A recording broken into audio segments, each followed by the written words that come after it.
अस्सलाम वालेकुम। कहानी टाइम में नाज़रीन को खुश आमदीद कहते हैं। कहानी सुनने से पहले हमारे चैनल को सब्सक्राइब करें और साथ लगे घंटी के बटन को भी दबा दें ताकि हर नई कहानी का आपको पता लग सके। शुक्रिया। शुरू करते हैं आज की कहानी। कादरी साहब चेहरे पे बेतहाशा बरहमी व गुस्से के तासरात लिए हुए घर में दाखिल हुए। चीख के बेगम को आवाज़ दी। बेगम बेचारी घबरा के आई। खैर तो है, क्या हो गया? तुम शेख साहब के घर गई थी? कादरी साहब ने अपने दरीना, जिगरी और गहरे दोस्त के नाम का हवाला देकर पूछा। और तुमने इनसे कहा कि वो मुझसे कहे कि मैं तुम्हें शॉपिंग के लिए पैसे दूं? हाँ, गई थी और कहा भी था, बेगम ने इकरार किया। कादरी साहब तकरीबन धाड़ते हुए बोले, शायद इनको बेगम से इनकार की तवक्का थी। क्या मैं घर में नहीं था? काम से मेरी वापसी नहीं होनी थी? मर गया था? मुझसे डायरेक्ट क्यों नहीं मांगे पैसे? शेख से क्यों मांगे?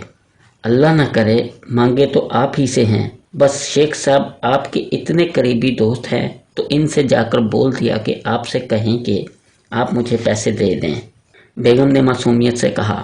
कादरी साहब का गुस्सा सवा नेज़े पर पहुंच गया। दिमाग दुरुस्त है तुम्हारा? घर में मौजूद अपने शोहर को छोड़कर तुम घर से निकली, दूसरे इलाके में मौजूद मेरे दोस्त के पास जाकर कह रही हो कि वो मुझे बोले? वो क्यों बोले मुझसे?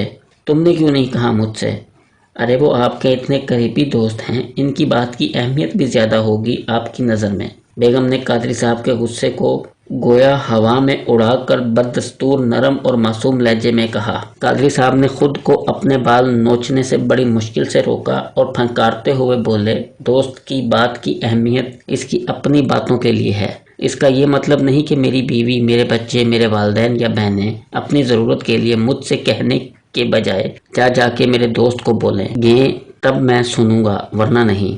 अरे जो मेरे अपने हैं वो अपनी ज़रूरत मुझसे नहीं बोलेंगे तो किससे बोलेंगे? दोस्त जितना भी करीबी हो, क्या मैंने कहा तुम लोगों से कि अपनी ज़रूरियात मेरे दोस्त से बोलो? क्या मेरे दोस्त ने कहा तुमसे कि मेरे पास आओ और अपनी ज़रूरतें और मसाइल इसे बताओ? क्या आज तक मैंने तुम लोगों की ज़रूरत पूरी करने में कोई कोताही की जो तुम दोस्त के पास चली गई? बोलो, जवाब दो। जलील करवा दिया तुमने आज मुझे मेरे दोस्त के सामने। क्या सोचता होगा वो मेरे बारे में? कादरी साहब बोलते बोलते रोने वाले हो गए। बेगम ने इस बार बड़ी संजीदगी से कहा, माफ़ी चाहती हूँ, एक छोटे से ख़ानदान का सरबराह होके आपका गुस्सा सवा नीज़े पे पहुँचा हुआ है कि आपके ख़ानदान के एक फ़र्द यानी मैंने किसी गैर से नहीं बल्कि आपके ही एक दोस्त से सिफारिश क्यों करवाई, जबकि आपका रोज़ का मामूल है कि खालिक़े कायनात की मखलूक होते हुए आप कभी दामादे रसूल सल्लल्लाहु अलैहि वसल्लम से मुश्किल कशाई करवाना चाहते हैं, कभी बाबा फरीद के दर पे कारोबार की तरक्की करवाना चाहते हैं, कभी सहवन का रुख करते हैं तो कभी शेख अब्दुल कादिर जिलानी रहमतुल्लाह अलैह को पुकारते हैं।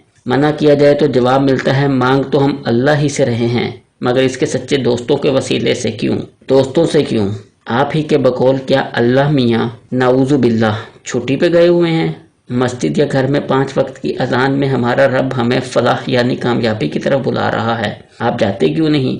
और जाते हैं तो क्या नमाज में इसे अपनी ज़रूरत नहीं बता सकते? और जब अल्लाह को अपनी हाजत बता दी तो क्या ज़रूरत रह जाती है कि बुज़ुर्गों के दर के चक्कर लगाए जाएं? क्या इन बुजुर्ग हस्तियों ने कहा कि अल्लाह ने हमें तुम्हारी मुश्किलात दूर करने का हक अता किया है? क्या अल्लाह ने कहा कि मुझे मेरे दोस्तों के ज़रिए पुकारोगे तो सुनूंगा? जब आपको अपनी मामूली सरबराही में अपने अजीज़ तरीन दोस्त की शमूलियत गवारा नहीं तो खालिक़े कायनात से इसकी उम्मीद क्यों रखते हैं? गालिबन समझ गए होंगे आपके मैं आपके दोस्त के पास क्यों गई थी। बेगम ने बात ख़त्म की और कमरे से निकल गईं। कादरी साहब एसी खोल कर पसीना सुखाने लगे।